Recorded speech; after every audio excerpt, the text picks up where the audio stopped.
This is the Biblical Unitarian Podcast. Hello, everybody, and welcome again to the Biblical Unitarian Podcast, the podcast that aims to start conversations about the oneness and unity of God and about the humanity of Jesus. As always, I am Dustin Smith, and I will be your host today. This is episode 187, entitled God and Jesus in the Book of Hebrews. Yes, we are going to be doing a series on the Book of Hebrews and the various characters in the Book of Hebrews, particularly God and Jesus, and how those two interact with one another. I've had a lot of requests for this particular book, the Book of Hebrews, and these requests have been asking for my thoughts on various passages within Hebrews. So this week, we will look at the main actors and heroes within the Book of Hebrews, namely God and Jesus. So in the outset of this ongoing series on the Book of Hebrews, let me just get out of the way from the beginning my views on the contextual issues about the book so that you can understand where I'm coming from and why I'm making the decisions that I'm making. So the Book of Hebrews is most likely written to a community that is within Rome, within Italy. It is almost certainly written by someone who is not Paul. I don't think the Book of Hebrews is written by Paul, and in fact, I can't find any modern published scholar or scholarly commentary that argues that Paul wrote the Book of Hebrews. That's an old view that is out of fashion these days. However, it is written by someone who is familiar with the audience. He's not writing as someone who is unaware of who these people are and what their situation is. He seems to be aware of the church's personality and their social situations. I do think that the believers that are reading the Book of Hebrews are a community that is primarily Gentile. They are Gentile believers. Now, there are probably some Jewish Christians that are within this community, as we could see in the letter to the Romans, which was probably written about 15 years prior to the Book of Hebrews. But the community is primarily Gentile. They are described as those who had to turn to God, repenting and turning to God, and that's not the kind of thing that you would say of a primarily Jewish group of recipients.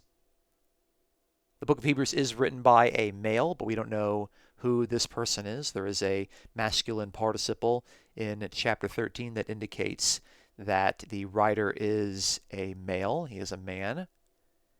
The Book of Hebrews is probably written around the year 70 AD, which is the year when the Jerusalem temple was destroyed by the forces of Titus, the Roman army, and Titus's legion. Now, we don't know if the Book of Hebrews is written a little bit before 70 or a little bit after. The evidence is inconclusive, and there is some evidence that could be pointed in either direction. However, whether the Book of Hebrews is written a few years before 70 or a few years after 70 doesn't have an effect on the interpretation of any of the passages. It is clear that it is written to a second-generation Christian community based on some of the comments in Hebrews chapter 2. Now, the Book of Hebrews loves to cite the Old Testament, but the author is going to cite the Old Testament every single time from the Septuagint, from the LXX, which is the Greek translation of the Hebrew Bible. 100% of the quotations in the Book of Hebrews come from the Septuagint, from the Greek version. The author probably didn't know any Hebrew, and he certainly didn't have access to the Hebrew Bible. He had access to the Septuagint. So that's going to be important when it comes to interpreting some of these confusing passages. So what does the author of the Book of Hebrews think about God? Are God and Jesus collapsed into a single being? And is Jesus presented as a figure who is co-equal to the Father within the Book of Hebrews? Let's find out on this week's episode of the Biblical Unitarian Podcast. Our first point today is looking at the person and roles of God within the book of Hebrews. This is a pretty easy study to do. It's not something super difficult or complicated. You just look up and record every single thing that God does in the book of Hebrews. So it's going to seem like a list, but it's important to draw this list out and then to compare it and contrast it with the list of roles and descriptions of Jesus within the book of Hebrews. So God is the one that spoke to the ancestors, spoke to the fathers, and he did this through the prophets in many portions and in many ways. But in these last days, God has spoken to us, that is, to the author and to the recipients, in his Son. And you can see that in the opening 2 verses of Hebrews. God formally spoke to the prophets. In these last days, he's spoken to us in a Son. The implication there is that God did not begin speaking through his Son until these last days. God is described in the book of Hebrews as the Creator, and there are a variety of passages that make this particular point. We can see in Hebrews chapter 1 and verse 2 that God made the world. In chapter 3, verse 4, God is described as the maker of all things. In chapter 11, verse 10, the author describes a city which has foundations and whose architect and builder is God. So God, the true God, the Father, is described as the Creator, and that is taken for granted in a variety of passages. Specifically, God is described as the Father. There's a citation from 2 Samuel 7, verse 14, and Hebrews 1:5 in reference to God. And the citation says that I will be a father to him. So God is described with the singular pronoun I, and God is described as a father to Jesus. Furthermore, in regard to God's role in creation, God is the one who rested, or better translated as ceased or stopped, on the 7th day. We can see this in chapter 4, verse 4, and it's repeated again in chapter 4, verse 10. God ceased working on the 7th day. Now, the book of Hebrews has a lot to say about the high priest, but God is the one who designates and sets apart the high priest. Specifically, God has designated Jesus as the high priest.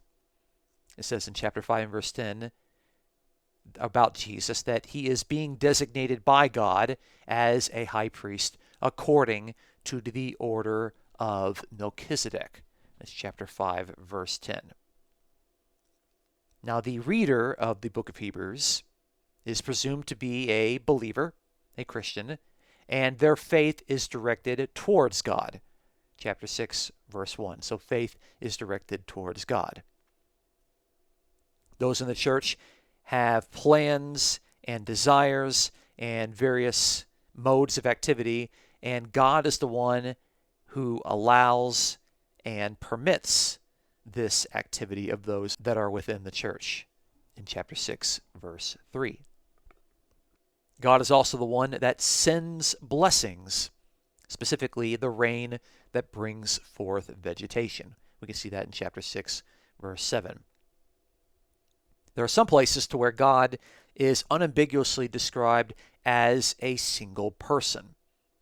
So take, for example, this passage in chapter 6, verse 13, which says, "For when God made the promise to Abraham, since he could swear by no one greater, he swore by himself."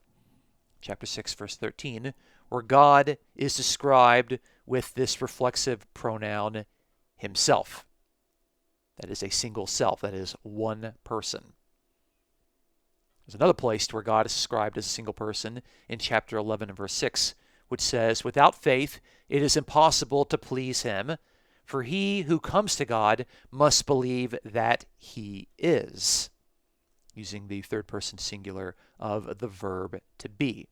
That's chapter 11, verse 6. So God is described as a single person, as one undivided being in a variety of places within the book of Hebrews through singular personal pronouns singular verbs, and independent pronouns. And we've talked about Jesus being the high priest that God designated, but in chapter 7 and verse 1, God is the one that has various high priests that are dedicated to him. It makes sense that God is distinguished from the high priest. The high priest is someone that plays a mediating role between the people and God. So God has to be a separate third party from the high priest and the people. Now, God prepared the world and made the world through the agency of his word. We can see that in chapter 11 and verse 3. And this draws upon the creation of the world in passages like Genesis chapter 1 and Psalm 33, where God speaks creation into existence with his creative and powerful word. God is the object of sacrifices that are being offered. In chapter 11 and verse 4, it says, "By faith Abel offered to God a better sacrifice than Cain." So sacrifices are offered to God. God is the object of sacrifices that are being made.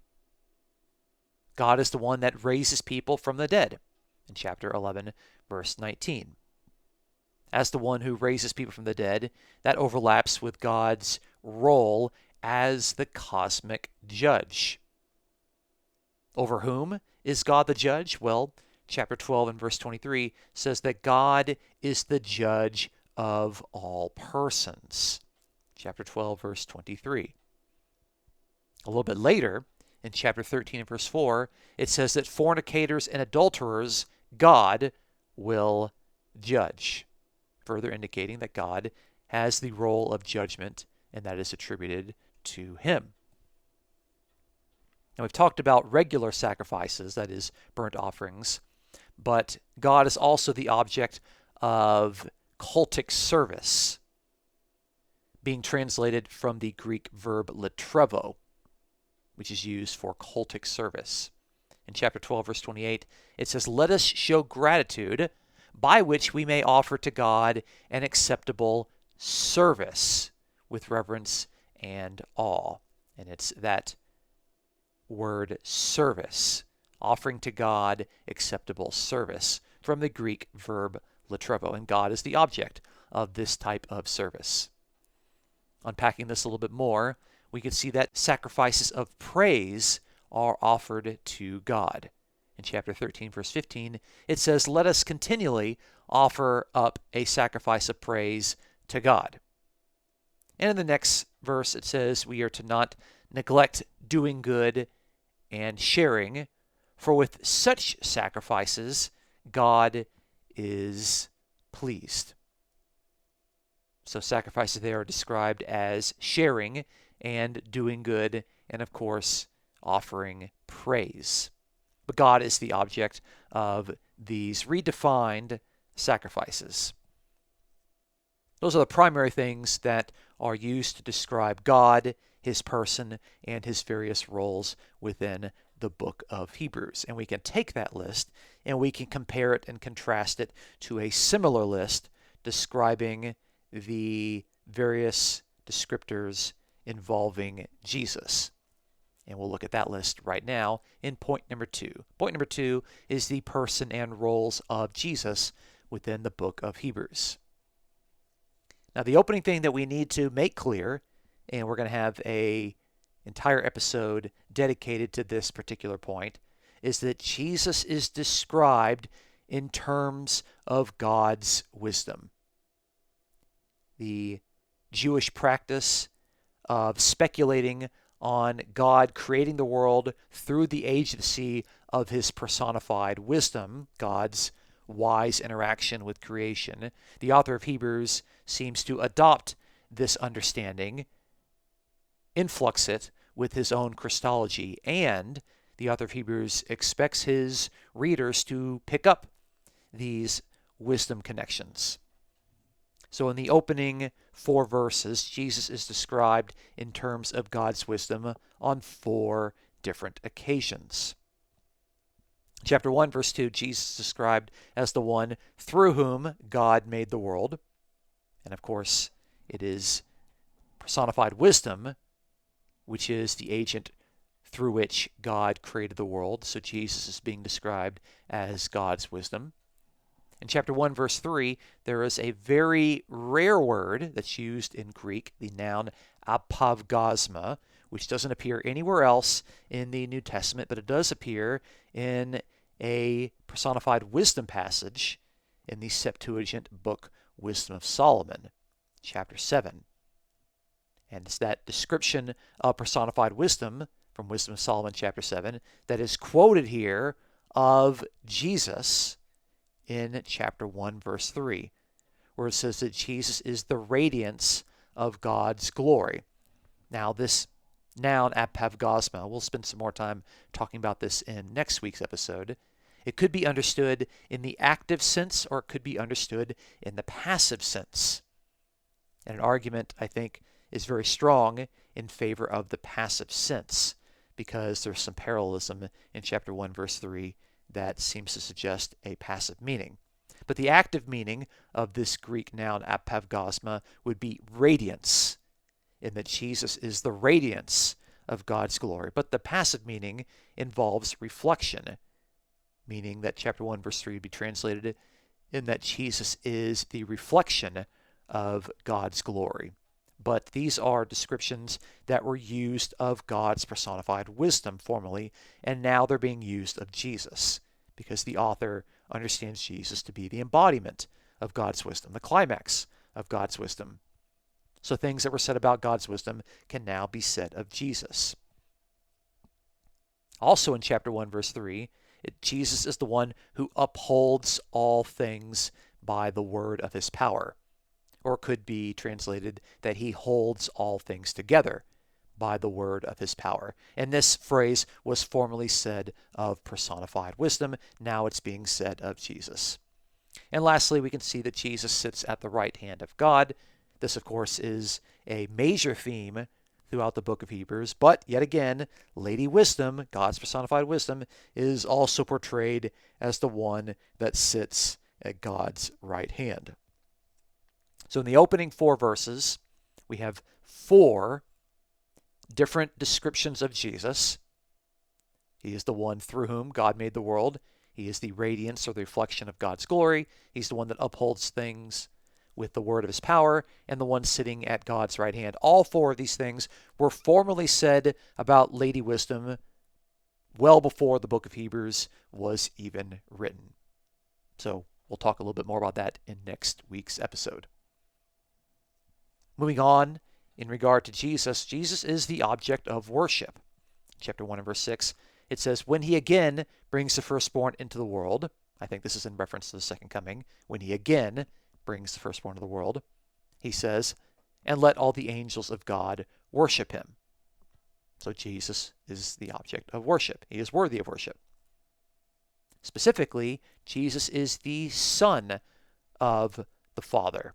We mentioned that Hebrews chapter 1 verse 5 cites 2 Samuel 7 verse 14 to where God is described as a father, but the remainder of the passage says that he, namely Jesus, shall be a son to me, to the Father.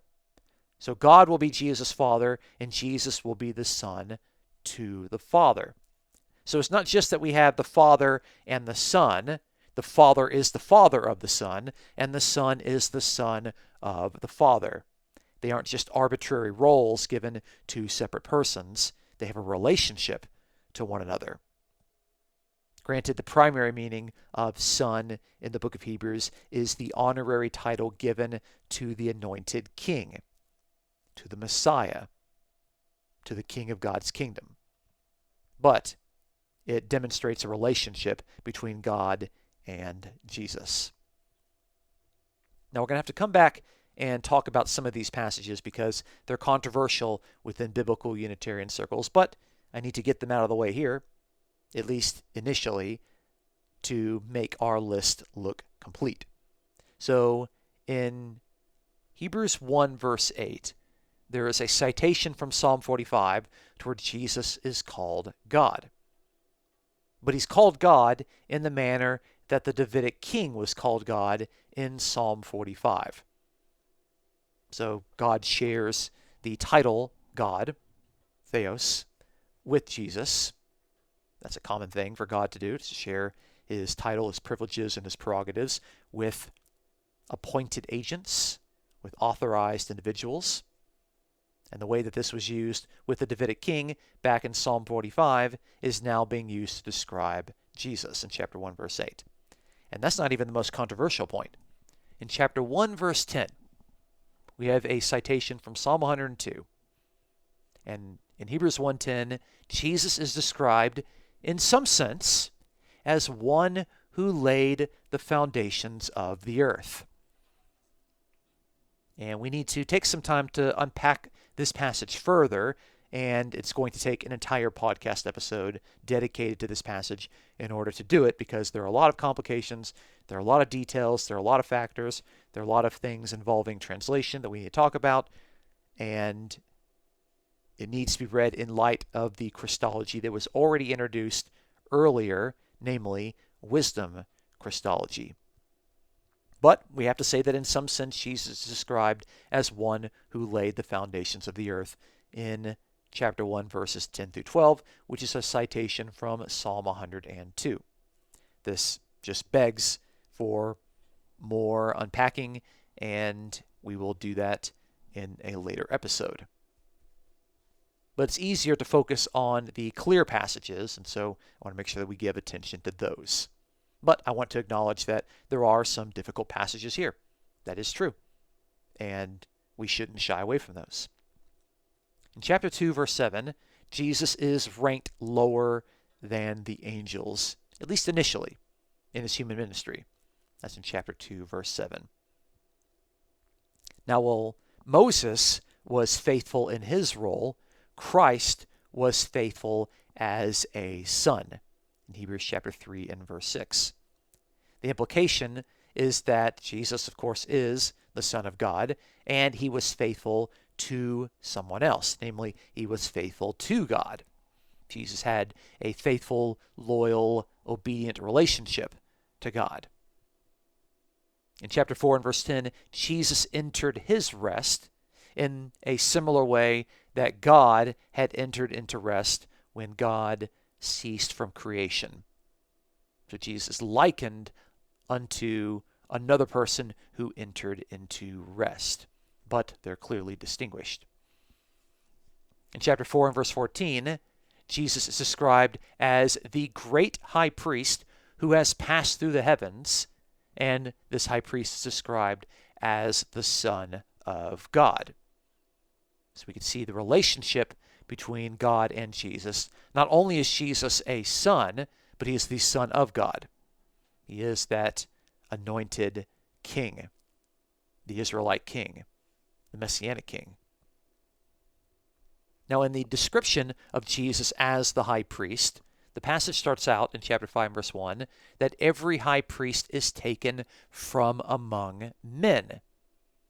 And then it goes to describe Jesus as a high priest, meaning Jesus is a member of the human race, just like every other high priest.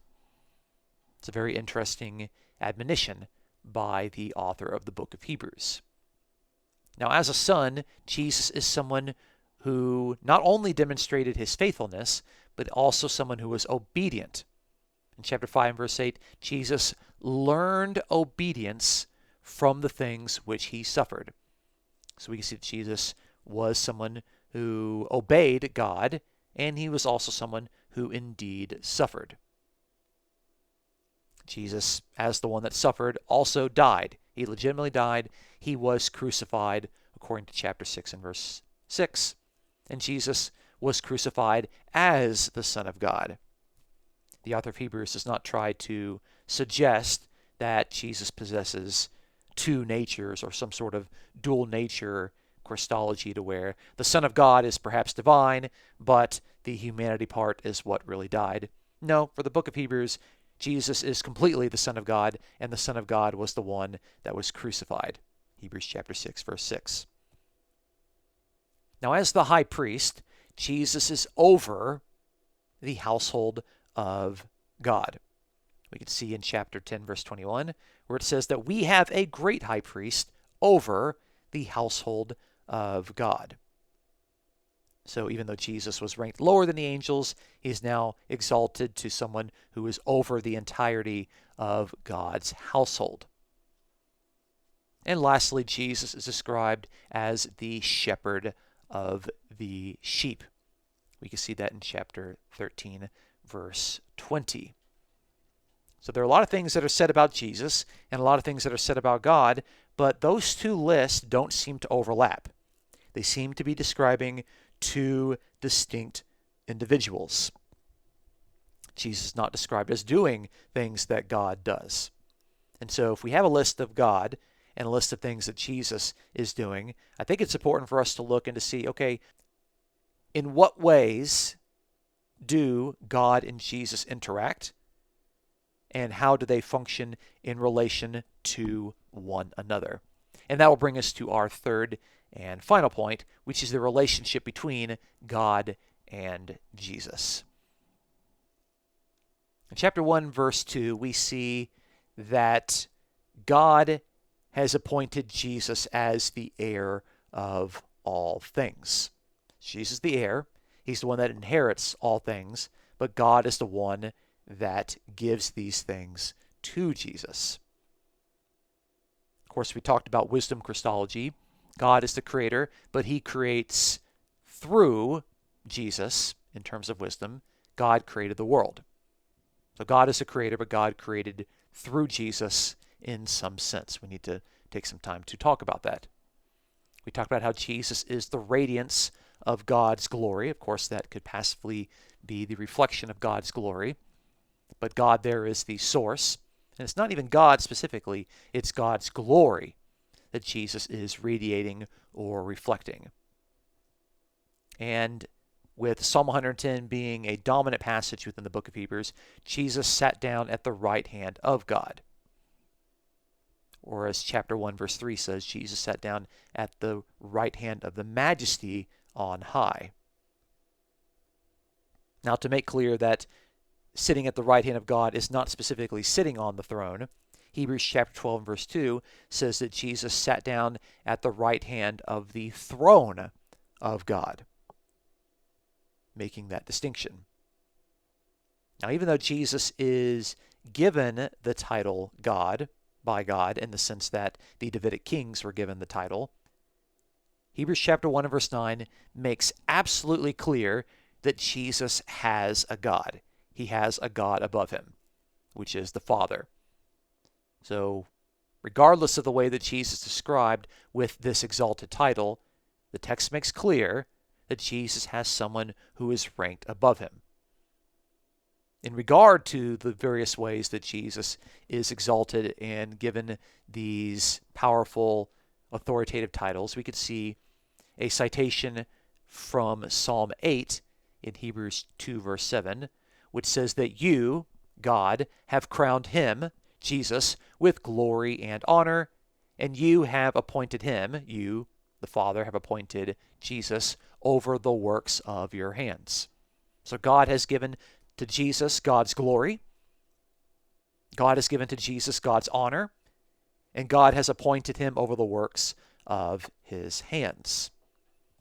So Jesus is highly empowered, highly invested with God's glory, God's honor, and God's authority over the various things that God has created. That's in chapter 2, verse 7.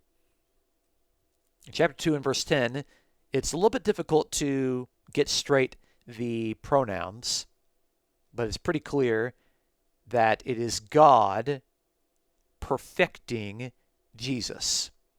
In chapter 2 and verse 10, it says, "For it was fitting for him, God, to perfect the author of their salvation through sufferings." Well, who is the one who suffered?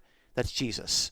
So Jesus is the author of their salvation through sufferings. But God perfected Jesus, meaning originally Jesus wasn't perfect. God had to perfect Jesus. We talked about how God rested or ceased from work on the seventh day, and there is a relationship between the way that Jesus has entered rest in chapter 4 and verse 10. It says, "For the one who has entered his rest," that's Jesus, "has himself also rested from his works, as God did from his. So Jesus rested, God also rested, but the two are distinguished. We've talked about how Jesus is the high priest. He is the high priest to God, but Jesus was made a high priest by God. And so in chapter 5 and verse 10, it says, being designated by God as a high priest according to the order of Melchizedek. So God designated Jesus as the high priest. Jesus functions continually in an agent role in regard to God. So like in chapter 7, verse 25, people draw near to God through Jesus. Chapter 7, verse 25. Christ is now in the presence of God in heaven, making sure to distinguish both of those persons. In chapter 9, verse 24, it says, Christ did not enter a holy place made with hands, a mere copy of the true one, but into heaven itself, now to appear in the presence of God for us. So Jesus is now in the presence of God. Believers offer praise to God through Jesus, chapter 13, verse 15, and God, who is the God of peace, raised Jesus from the dead, chapter 13, verse 20. Now we can find over 20 passages that distinguish God and Jesus. That is very clear. It's very easy to see. It is non-controversial, and it should just be taken for granted that God and Jesus are separate beings, according to the author of the book of Hebrews. God and Jesus are not collapsed into a single being. So in conclusion, we have observed that the God of Israel is the primary actor in the narrative of the book of Hebrews. God is the Father. God is a single person, and he is the creator and judge of all things. Now, the role of God as Father is really not a controversial subject in the book of Hebrews. The controversy surrounds Jesus. The second thing that we have observed is that Jesus is the Son of God. In Hebrews, Jesus is described as the high priest, which is a distinctive feature of the book of Hebrews. Of noteworthy importance, Jesus is described in terms of God's personified wisdom, demonstrating a wisdom Christology that is both taught by the author and presumed as common knowledge by the recipients. Jesus is one who learned obedience from God. Jesus was made perfect by God, and now Jesus is exalted to the right hand of God. There are some disputed issues regarding Jesus within the book of Hebrews, and we need to be honest about those.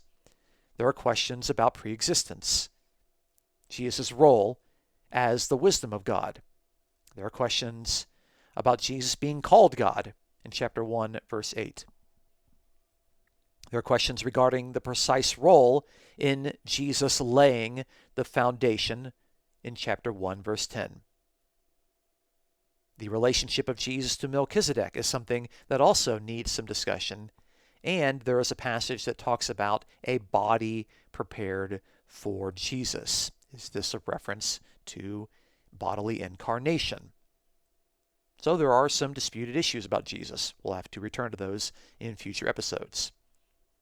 Our third and final conclusion is that God and Jesus are clearly distinguished more than 20 times in the book of Hebrews. And in seeing these, it is clear that Jesus functions as an agent through whom God interacts with his world. God exalted Jesus, God raised Jesus, and God perfected Jesus. Jesus is the Son of the Father, and the distinction between God and Jesus is clearly observed and should not be considered controversial. Well, that's all we have today, folks. Thanks so much for listening to this week's episode of the Biblical Unitarian Podcast.